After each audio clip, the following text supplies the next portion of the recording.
درود و مهر عزیزان، خیلی خوش اومدید به یک جلسه دیگه از تمرینات SMP و مدیکال SMP با من آزاده کشاورز.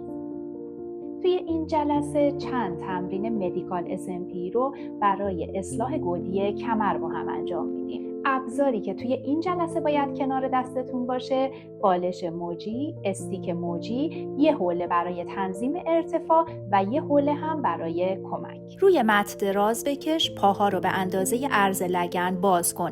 یه حوله رو تا کن، زیر بالش موجی بذار. حالا باسن رو از روی مت جدا کن و بالش و حوله رو زیر کمرت بذار. بالش باید طوری زیر مهره های کمرت قرار بگیره که باسنت روی مت باشه. دستا رو کنار بدنت روی زمین رها کن. طبق معمول من دستمو بالا میذارم تا شما جای بالش رو خوب ببینید. اول 5 دم و بازدم عمیق انجام بده و با هر بازدم عضلات کمرت رو روی بالش فشار بده. به کمرت اجازه بده که به فشار بالش موجی عادت کنه.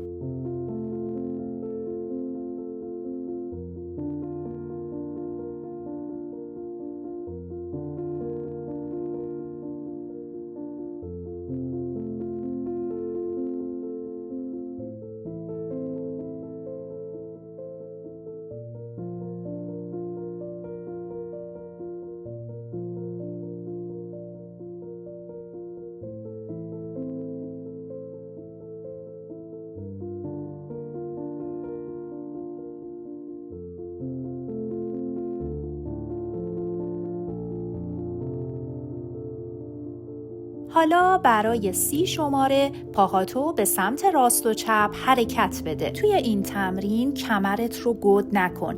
وقتی پاها رو به اطراف حرکت میدی بازدم انجام بده و عضلات کمرت رو روی بالش فشار بده.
برای تمرین بعد بالش موجی رو بدون حوله زیر قسمت میانی باسنت بذار. توی این تمرین به جای اینکه حوله رو زیر بالش بذاری میتونی روی بالش بندازی برای کنترل درد. کف دستا رو کنار بدنت روی زمین بذار. پاها رو از روی زمین جدا کن ولی کف پا رو به باسنت نزدیک کن. نکته‌ای که باید رعایت کنی زانو و مفصل ران توی خط صاف باشن. دم بگیر، با بازدم پاهاتو به زمین نزدیک کن و دوباره برگردون.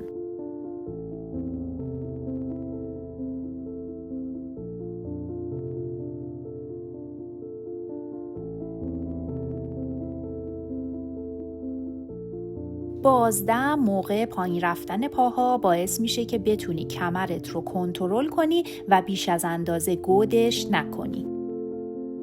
برای 10 شماره انجام بده. کف پاهاتو روی زمین بذار، نفساتو آروم کن و برای 3 ست 10 تایی تکرارش کن.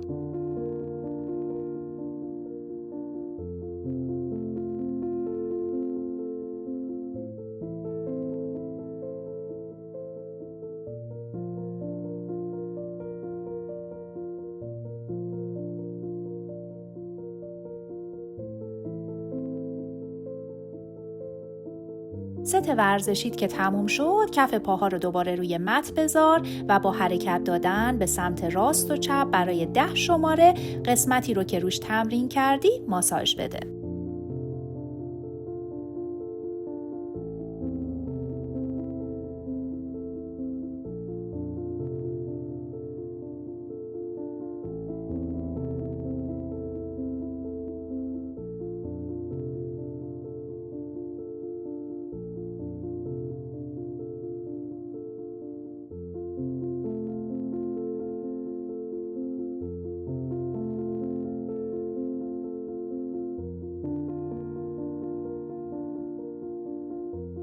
برای تمرین بعد استیک موجی رو بردار، زیر زانوهات بذار، پای راست رو روی پای چپت بذار و دسته های استیک رو با دستات بگیر. دم بگیر، دسته های استیک رو به سمت خودت بکش، زانوها رو به قفسه سینت نزدیک کن طوری که کمرت روی زمین باشه و از جاش بلند نشه.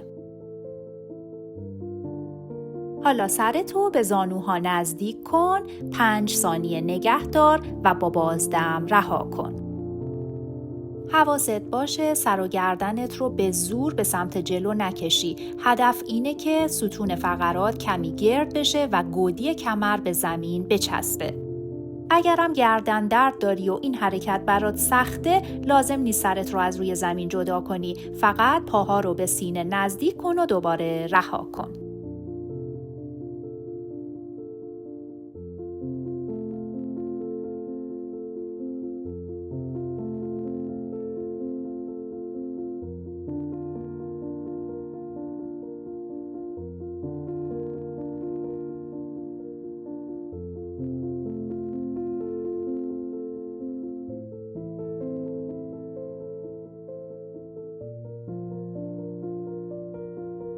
برای 5 شماره تمرین رو انجام بده، جای پاها رو عوض کن و 5 شماره دیگه با رعایت الگوی تنفسی تکرارش کن.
برای تمرین بعدی پاها رو دوباره کنار هم قرار بده و دسته های استیکو بگیر. همونطوری که دستات استیک رو به سمت خودت میکشه، پاها هم یه نیروی خلاف جهت ایجاد میکنه و اجازه میده که پشتتو گرد کنی و یه حرکت گهواره‌ای رو روی زمین انجام بدی.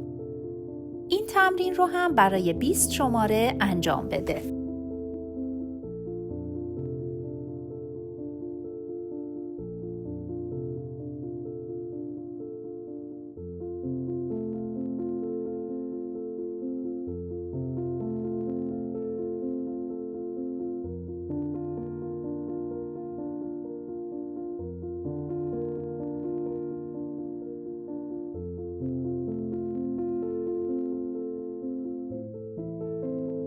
در پایان استیک موجی رو از زیر زانوهات خارج کن، کف پاهات رو دوباره روی مت بذار، با باسن و کمرت ضربه های ریز و کوچیکی روی زمین بزن تا هر تنشی توی کمرت ایجاد شده خارج بشه.